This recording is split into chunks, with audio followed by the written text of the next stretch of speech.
Welcome back to the Simply Successful podcast, your place to thrive and live a simple, successful, and fulfilled life. Today, I've on board a dear colleague and very experienced friend of mine, the CEO and partner of Horvath USA, and we're talking about the art of offering and how to sell value-based, which is like crucial for your business success and your overall success in life. So stay tuned.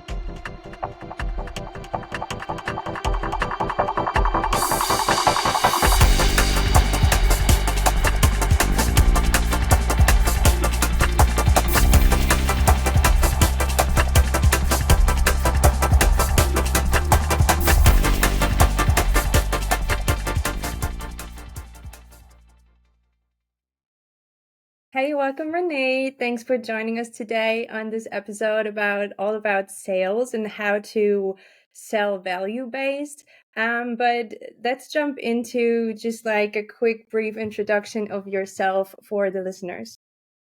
Yeah, hi, Sue. I'm really happy to be here on your podcast and on your video. Yeah, my name is René Linsner. I'm president and CEO of Horvath USA.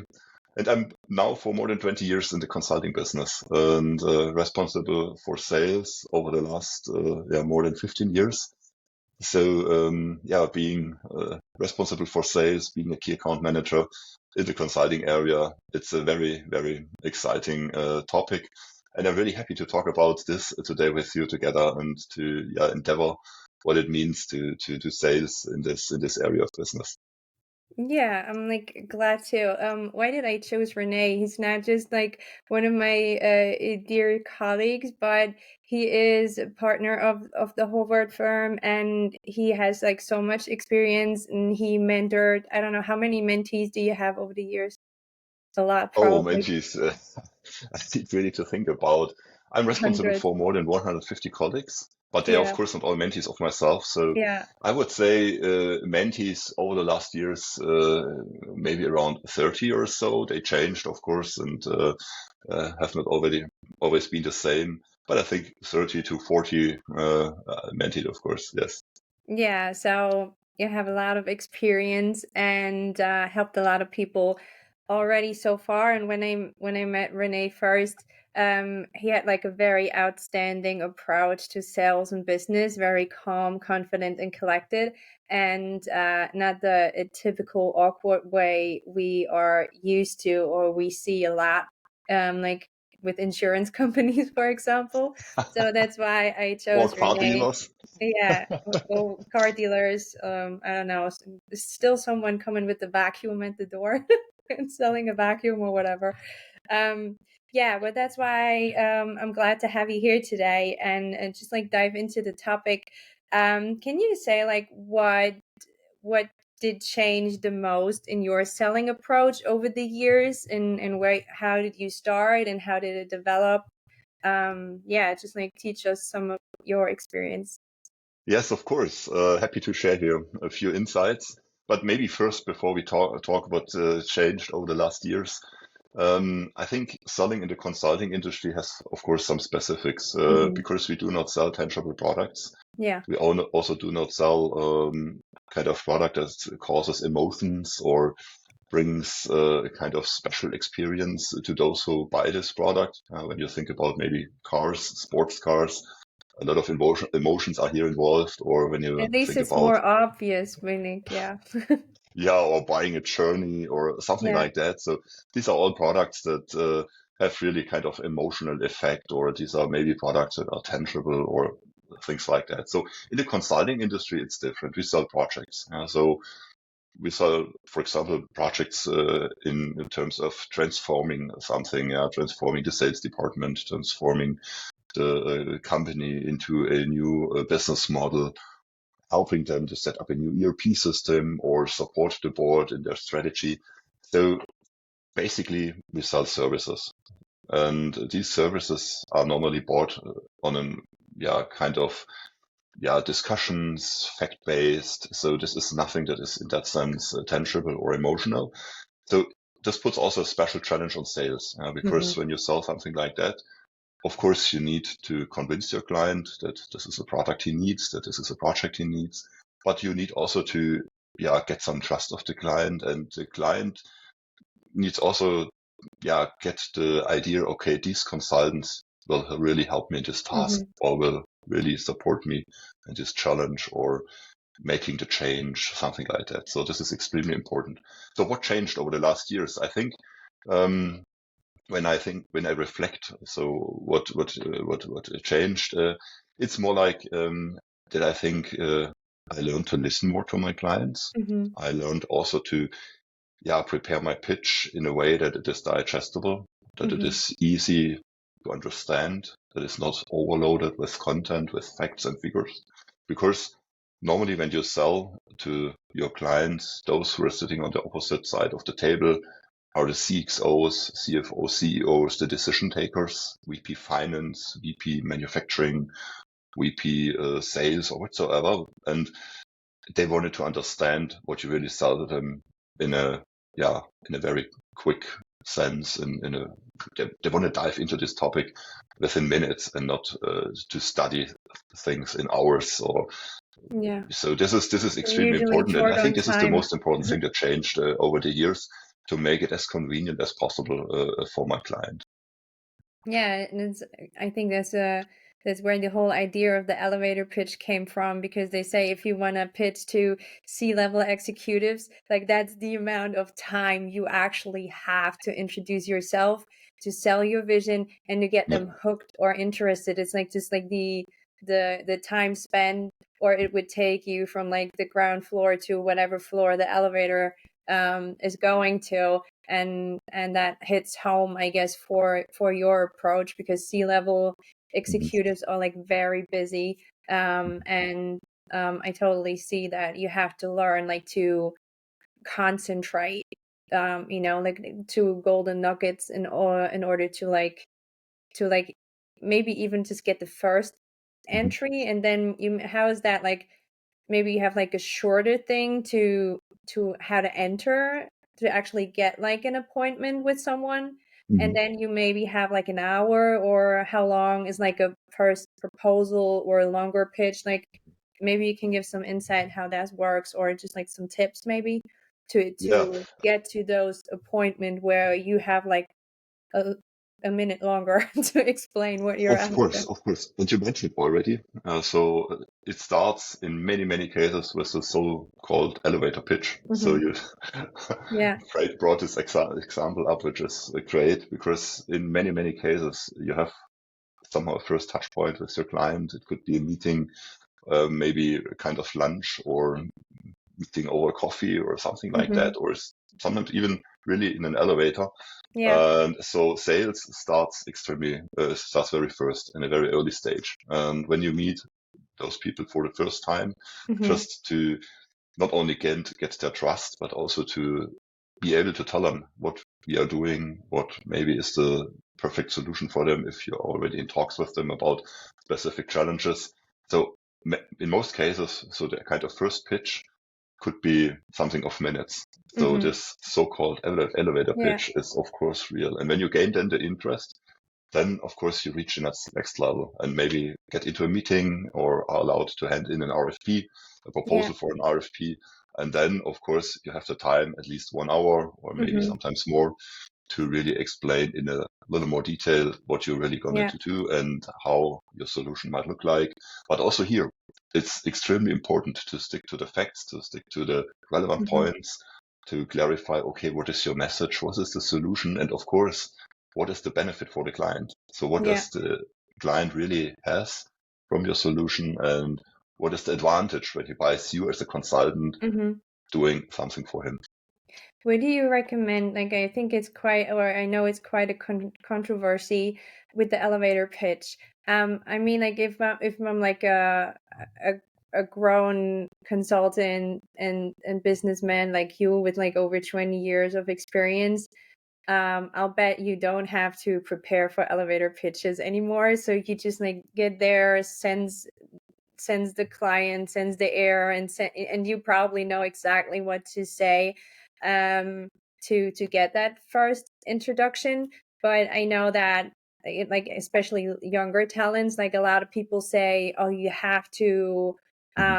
you have to write down your elevator pitch and you have to like really impregnate it in your mind. So if someone like hits you at 3 o'clock at night, you can like, push the button and say like your elevator pitch. Like, how do you think about this? Like, do you really think it's a good idea, like to have it like pre-ready, or do you think like you should just like be familiar with what you do and this and like the USP or the core value, and then just like go with the flow because people are different and situations are different? What's your recommendation? Yeah, and to be honest, it's both at the end. So Mm-hmm. on the one side, and even if you have a lot of experience, and I just sales business for many, many years, always be prepared. So Mm-hmm. it's never a bad idea to be prepared if you Yeah. have the possibility to do so. Yeah, so sometimes you're really thrown into situations where you just asked instantly Mm-hmm. for a solution, for a kind of advice, when you just stumble into someone, and Yeah. then you get into talks and he asks you about a specific problem or so. Of course, then you need to be able to tell your client, and Yeah. of course, then experience is really coming into this game. But if there's a possibility, or you know that you get into a situation where Mm-hmm. you might be asked for Yeah. some kind of solution, for some kind of yeah, proposal whatsoever, of course, it's always good to be prepared and to know, for example, what client you are going, not only in the sense that you know the name or the industry, Yeah. but really that you know the surrounding conditions, that you know the business he is in, the competition of this client, maybe his specific situation, also from a financial perspective. What is, yeah, how can I say, what is really worrying this client? What is Yeah. His pain might point. be the discussion of the board? And Yeah. I think this is extremely important when you are prepared. The better Mm-hmm. you are prepared, the better is, of course, your pitch and the way you Yeah. sell solutions to your client. So Better for safe than young sorry. consultants, of course, do this, but for an elder one as well.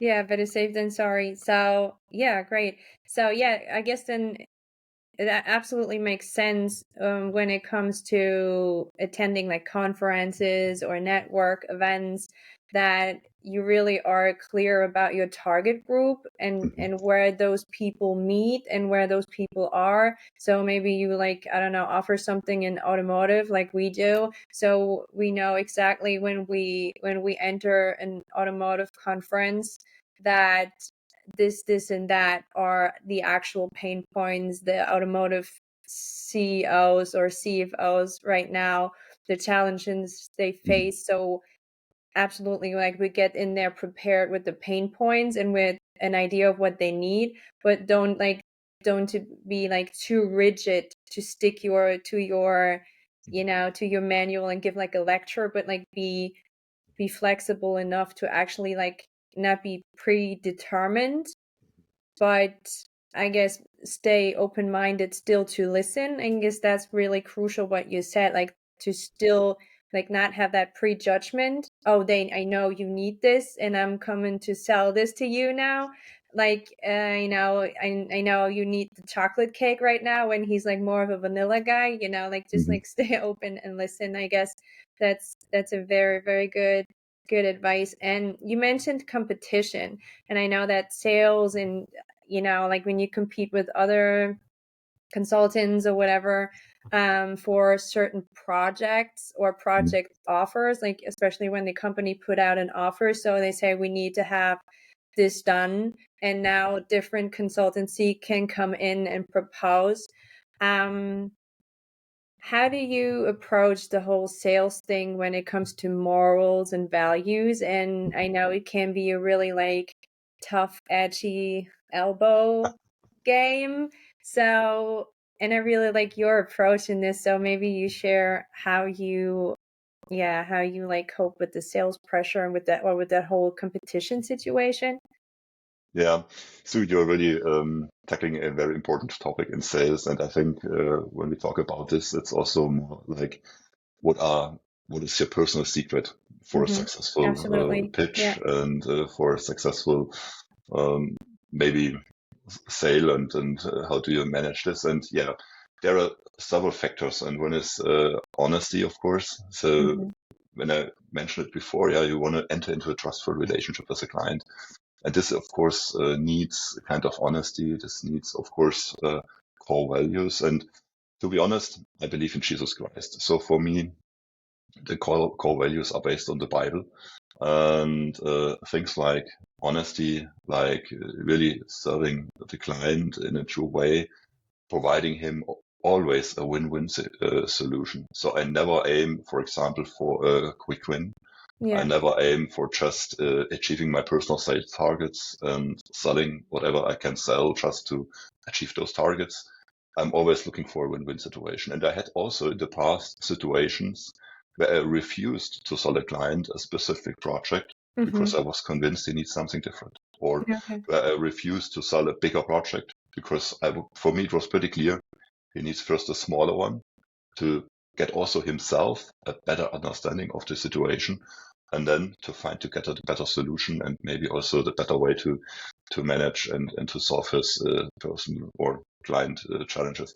So this is extremely important. But when the client is aware of this, when he gets aware, okay, this guy doesn't want to sell me just something, Mm-hmm. he's really interested in helping me in my challenges, in supporting me. And Getting me the best solution, yeah. exactly. And then you very soon get into this trustful relationship. And this is the basis for sales. And the second thing, and this is also very important for a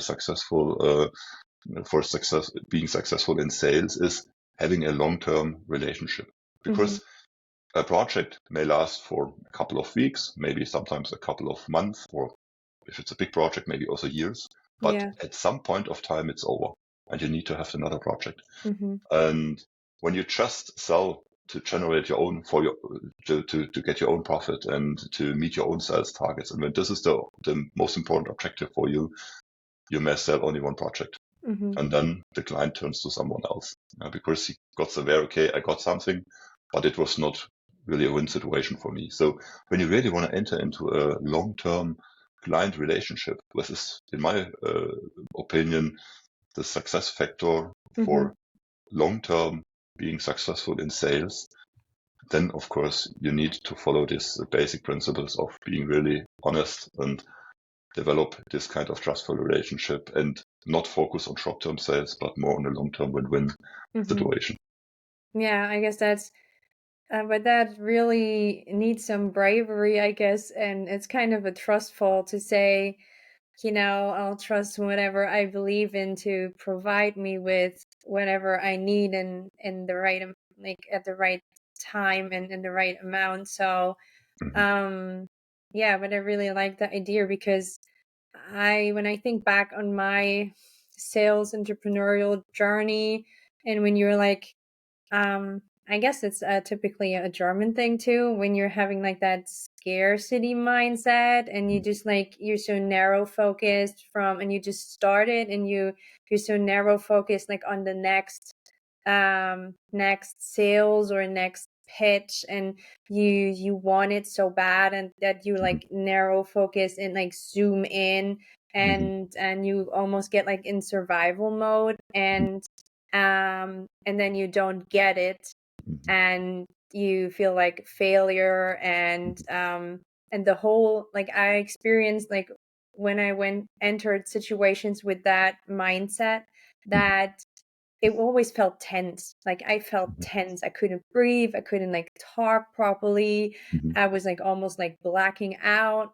mhm, I was like sweaty because I wanted it so bad and I thought I needed it and mhm, I need the next client in the next project and and it was always tense and there was never a real good flow and I think that or I truly believe that the other person I tried to sell to really feels that tension.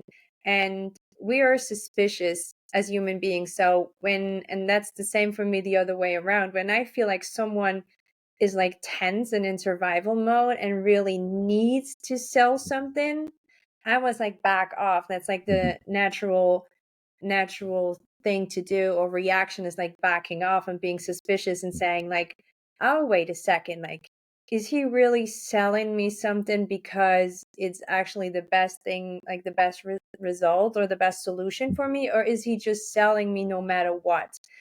And I think that what you mentioned, it needs some trust and some faith, but it is a huge game changer in successful sales and just like successful business, because as you mentioned, a project is only that long, a year or two max, and then you're like constantly in that rat race. If you just like have like short term focus and you say like, oh, just to the next project, to the next, and you're like always in that rat race to get the next client, and you're under pressure and in that tense energy.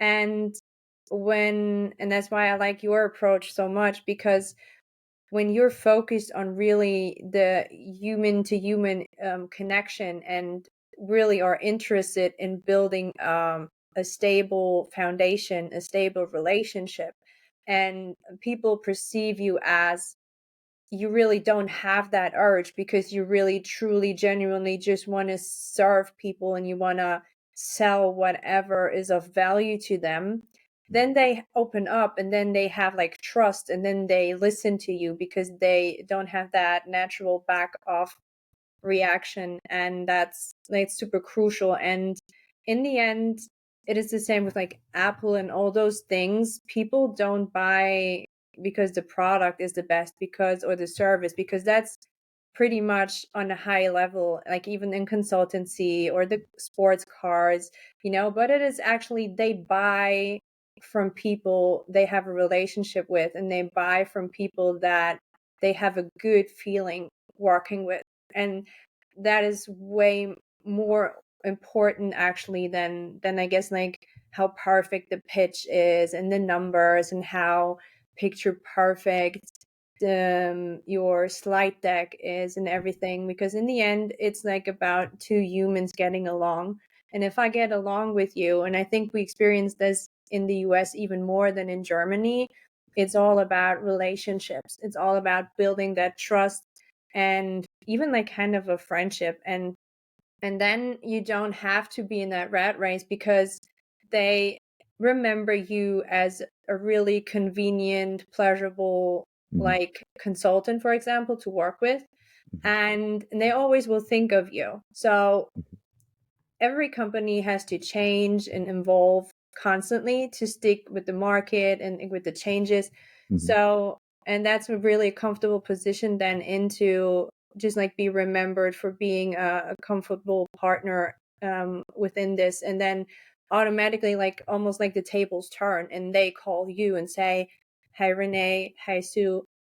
We have another project, and we remember that was really pleasant and helpful the last time. So we want to bring you in before we have like anyone else compete." Yeah, So, long and I story think short. you're really mentioning a very, very important topic, and Yeah. I need to echo this because it's so important. Always be relaxed. It's Yeah. never push sales and push a proposal or push a project to your customer and say, hey, so more or less you need this because I need it myself. Yeah. And it's clear, yeah, in the consulting industry, and it's like everywhere. Yeah, selling. Normally, you always have these high targets. Hmm. It's in every industry.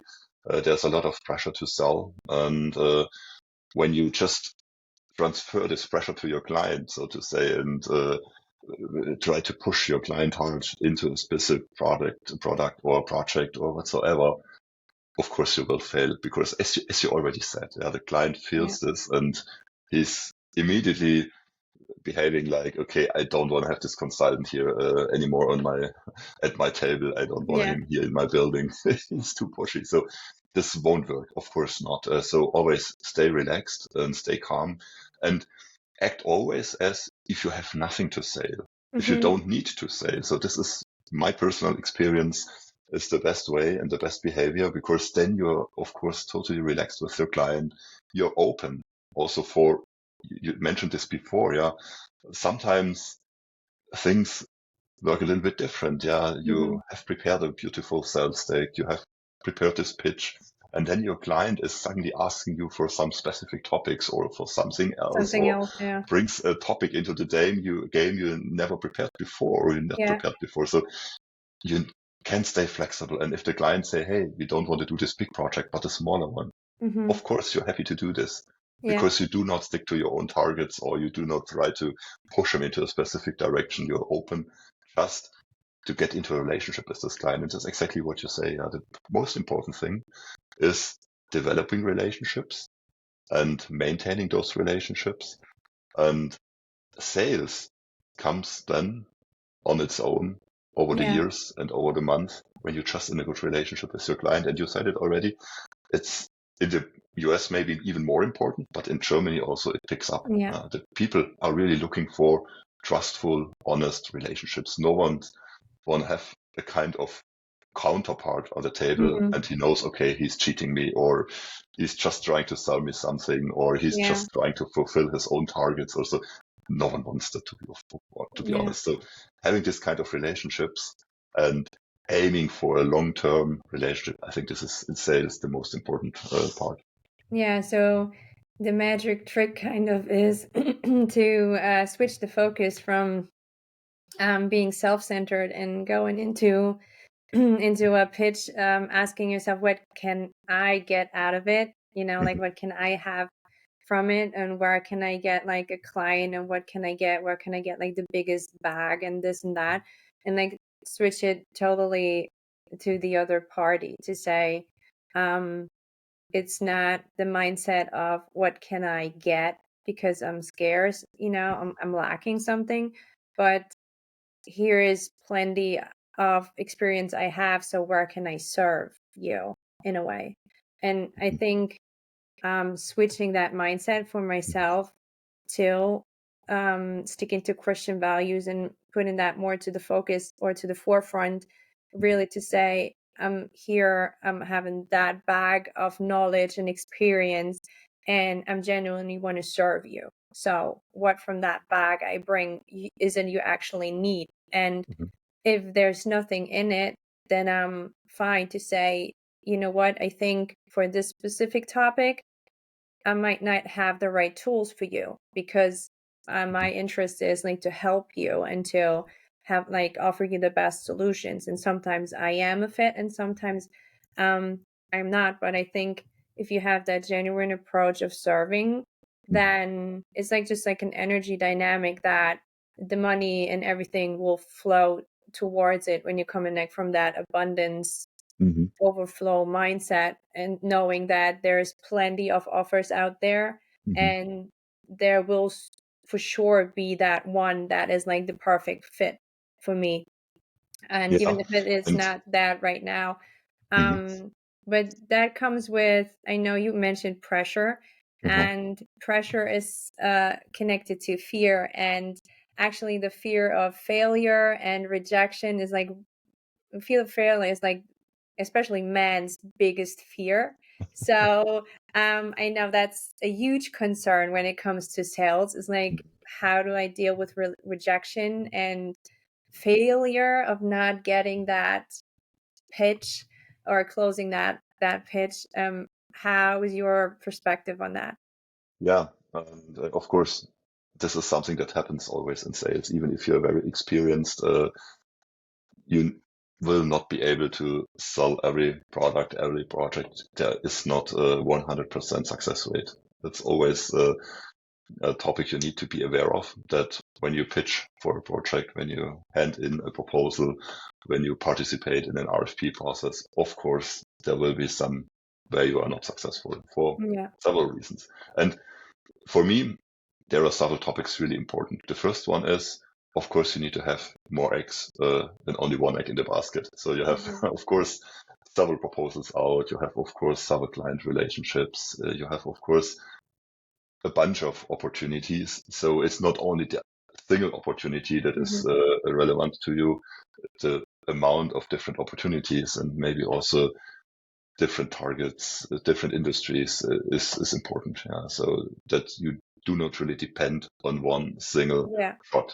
This is, I think, important. And when you develop in the business and when you get more experienced, when you grow your own team and your own customer bases, you of course will get into this.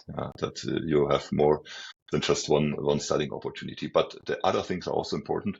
And what I would like to mention is, for example, it's always a choice for the customer, like from a buffet. So there are different options, and you are one of those different options. And when a customer rejects your proposal, it does not necessarily mean that you did something fundamental wrong, or that, especially Yeah. not as a person, that he do not like you. It has Mm-hmm. nothing to do with you as a person. It has Yeah. nothing to do with maybe the way you prepared the proposal many times. It's just he chose a different option. He just want to go a different direction, Yeah. or there was maybe another better relationship to someone else, or maybe Mm-hmm. a relationship over many, many years that he preferred, or there was someone who he regarded as maybe more qualified. This could happen, but Mm-hmm. it's nothing that you should take personally. Yeah. And this, I think, this is also very important, because otherwise you may get frustrated. Mm-hmm. And even when you maybe have multiple failures or multiple Yeah. rejections, that you really question yourself and can even get into a deep crisis. And you should always be aware, no, it's just a choice between different options. And each failure also provides a kind of learning possibility. So when you get rejected, when your proposal was turned down, then of course there's always the question, what was the reason for that? Yeah. Uh, Ask for were there feedback. some Yeah. facts behind? Were there some topics that you maybe didn't tackle in that way that the customer expected? Or Mm-hmm. what was the difference to your competition? And when you ask your client, I do this always. I do this always to ask my client, what was the reason for rejecting my For proposal? What choosing was the the reason other. for not Yeah. Mm-hmm. uh, letting us do this Doing project? job. And Yeah. then you always get this honest feedback. He will tell you what have been the facts and why he Yeah. decided against you. And this is, of course, something also very important, because you can take it with you for the next proposal and do it better. And so when you have the right mindset and say, okay, even failure is an opportunity to do it better the next time, Mm-hmm. you will improve yourself, you will develop in self-confidence, and of course, you will get successful over the long run. Yeah. Yeah. I like that. That's awesome. But when you say like about the buffet, it's just like what I just mentioned with like the chocolate cake and the vanilla. Like Hmm. you could be you can bring to the buffet like the most outrageous lava chocolate cake in the world, Hmm. like 5-star chocolate cake. But Hmm. if the customer you want to sell it to just like has a ick and don't likes chocolate and is like a big vanilla boy, then or girl, then you can be like the best chocolate cake. It's nothing with your personal value. It's just like you're not a match. And I had to learn that too, because in the beginning I was the same. I was like, oh, if they don't buy from me, then it must mean that I'm not worthy of it. I'm not good enough. I'm not qualified enough. I'm not this and that, and like always like started to look for the weakness or inequality on my part. And um that can mean actually that there are some, as you mentioned, there are some topics I need to improve. But if I don't ask for feedback, I never know. So, and with that, I evolve in my service and in my approach. So, or sometimes just like asking for clarity, and they say, "Yeah, I'm just like not into chocolate. That's why I go with the vanilla company."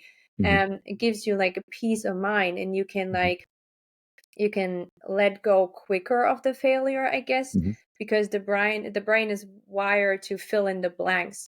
So if we Yes. don't have or if you don't use the opportunity after a rejection to actually ask the other party, can you clarify, give me feedback, I want to Hmm. improve, like what was the reason, then it's more likely, especially when we were younger and less experienced, that we're Hmm. sitting at home and the mind comes up with the weird ideas of like the enemy attacking our brains and our thoughts of like maybe you're not good enough, you're not smart enough, maybe it's because you were women, Hmm. and this and that, you're not from the US and you're this Hmm. and that. And the mind like always tries to make sense of things, and if Hmm. you don't ask for feedback and you're not that experienced or that stable in your self-worth or in your business career yet, then it's actually dangerous, because then you can sit there and like, think, oh, it's my self-worth, I'm not good enough, maybe I throw in the towel. So that's a really good advice to, first of all, don't take it personal, because you'll probably just like not be a good fit. And the second is to actually ask what is the reason. And even though it is that you haven't prepared properly like certain numbers, then you say, oh, okay, thanks for letting me know. Now I know better, or understand better, that that this is an important topic to you. So I can, take that, and the next time I know I show up better prepared in that particular reason, and I know that I put like more emphasis on that numbers, or whatever the client, had their focus on. So Maybe yeah. just one additional aspect in this, because I experienced this also for so many times, that when you have to your first pitch with a completely new client, Yeah. and unfortunately it was a fail. So he called you and say, "Hey, René, it was really nice to have you here, but you made the second place," Yeah. which means basically you lost this pitch. Yeah. But in many cases, a couple of months or sometimes even weeks, you got a second chance. And so this means also when you lose a pitch, this might not be the end of the A journey, of forever course walk, not, yeah. because you leave a kind of impression behind. Mhm. And when you act honestly, and when you act as a kind of trustful consultant, as a trustful person, and when whatever you do was really a kind of professional experience for the Yeah. client, and even asking for feedback, showing interest, being connected afterwards, Mhm. it's of course you leave an impression behind. And the Mhm. client, when he is then aware of, hey, this was anyhow, we didn't choose his proposal right now, but it was such a pleasure to work together with him, and Yeah. it was just a nice experience. This Mhm. pitch, he was not pushy, he was not cheating me, he was handling this all very professional, and even Yeah. asking afterwards for feedback and showing real interest and staying in touch even after he lost this proposal. You can open up second chances or third chances. So Yeah. this is also extremely important for successful sales. One no does not necessarily mean that there's not a second chance. Of course Mhm. not. There is always a second chance, and you Yeah. should then say, okay, let's aim for the second or for the third Mhm. proposal. This was a no, but there are many, many more yes on the way ahead. Yeah. Yes. Again, the long-term vision, and always to, even if that, like, always to, like, you have that saying in Germany, like, you at least meet each other like 2 to 5 times in a lifetime, in whatever Yeah. circumstances. So always leave like a good impression, and Mhm. because you never know when you will cross paths again. And it comes back to, people always never remember you for what you said. Mhm. Besides, you were Martin Luther King and had like an impressive speech and the whole world knows. But most of the time they don't really like remember what it was exactly and the details. But what they do remember is how you made them feel, and Mhm. how pleasant and Mhm. nice, just like the working with you, and just like interacting, having a Mhm. conversation with you. That's what they really have like imprinted, and that's what they remember. Mhm. So yeah, absolutely. So for now, like, the loss of this proposal doesn't mean that you're never gonna ever do business together. Mhm. Exactly. Yeah, great. From a mentoring point of view, or to like sum this up, we had like put a lot of value in it. What Mhm. is like 3 to 5 tips you would say your younger self, or a mentee of yours, on how to master the art of offering and sales? Yeah. So yes, what are the most important things to do, especially when you start into sales, when you're maybe a young salesperson? So first of all, it's so important to listen to the client Hmm. and to understand the client situation, and to not know the solution before getting really a proper understanding, because I think this is one of the biggest failures, that you Yeah. do not really listen to your client, but just you hear something and then immediately you have the idea and think, okay, this is the solution. This is what I want to sell to him. So I think this is extremely important, first thing. Then the second thing is you, of course, should always be relaxed. Yeah, Mhm. never try to be too pushy. Never try to sell your client just something because you have high sale pressure and you Mhm. need to meet your own targets. Be relaxed, be open, and even be able to, if needed, to get away from what your first proposal was and discuss things in a different direction if you see, okay, the client is looking for something different. Mhm. And even if it means it's something smaller, Yeah. let's start then small. So this is also a very important thing. And then third, as I mentioned before, developing really a trustful relationship. Do not Mhm. aim for a kind of quick sale or just a one shot. It's really aiming for a long-term relationship. And Yeah. when this means to sell a very small project first, sometimes sales starts with a project for free. I Mhm. even sold many, many workshops just for free. So to say sold Mhm. just to get into a relationship because Yeah. I got aware, okay, I do not have this relationship right now. I need for my sales. Mhm. So first work on this relationship before doing sales afterwards. So this Yeah. is extremely important, this trustful relationship.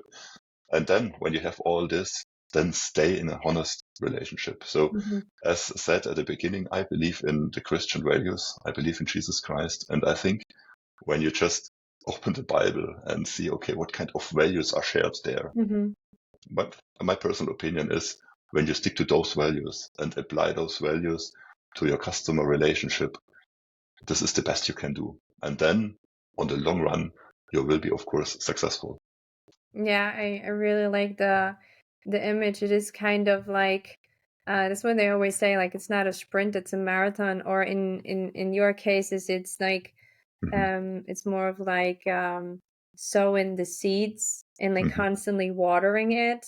So Hmm. you have like crops and harvest and like a field full of like the fruits of the spirit, so to say. Hmm. And if you're like just in it for the short term, like just like think of a garden or what a farmer does. Like you can't like put a seed in and like pour the whole canister of water over it and then say, oh yeah, like it's one shot, and then and I rip that plant out and now I have Hmm. like my cells, I have my Hmm. target, I have that one Hmm. plant I ripped out. Hmm. And then you still like are like staying there within like an empty field. And that's kind of like probably what you said, like put multiple eggs in a basket, throw out the seeds. Don't like you say it like the grass doesn't like grow faster when you pull it. So kind of, so, and sometimes what you need, which is like the hardest part, I guess, is patience and just like watering. The grass isn't always greener on the other side, but the grass is greener where you water it Yeah. constantly. So I think that's like a great thing, like to or Hmm. great like picture Hmm. to wrap that whole thing up. Um for the closing remarks, I always ask my guests, what is your definition of success, not just for sales, but in life in general? It's a great question, and I want to answer it in two directions. So first, of course, as we talk about sales, first, what means success in terms of sales? Of course, when you have a long-term client relationship and you have a kind of relationship where the client always buys products, projects, whatever from you again and again. I think this is, when it comes to sales, of course, very important and kind of success. But when you look on this on a more general perspective, of course, it's to have a life with a purpose, to do Hmm. something that has a purpose and to do things with a purpose. So I think this is extremely important. And this means also in terms of sales that I do not sell something just to fulfill targets. When I sell something to my client, I want to help him with something. Of Hmm. course, I cannot do this for free as we need all to Yeah, make our living. sure. But when I really see this behind and say, okay, here's a real challenge for this client. Here's a situation he needs to change, or here's something he want to do new, or here's something that he need to develop. Then of course you help your clients with something. And and this applies to the values we talked about before. Yeah, when you Hmm. treat your clients on a very honest level, when you act on a trustful relationship, and when the client is aware, okay, this guy with his team is really helping me in yeah getting my things done to develop what I need to develop.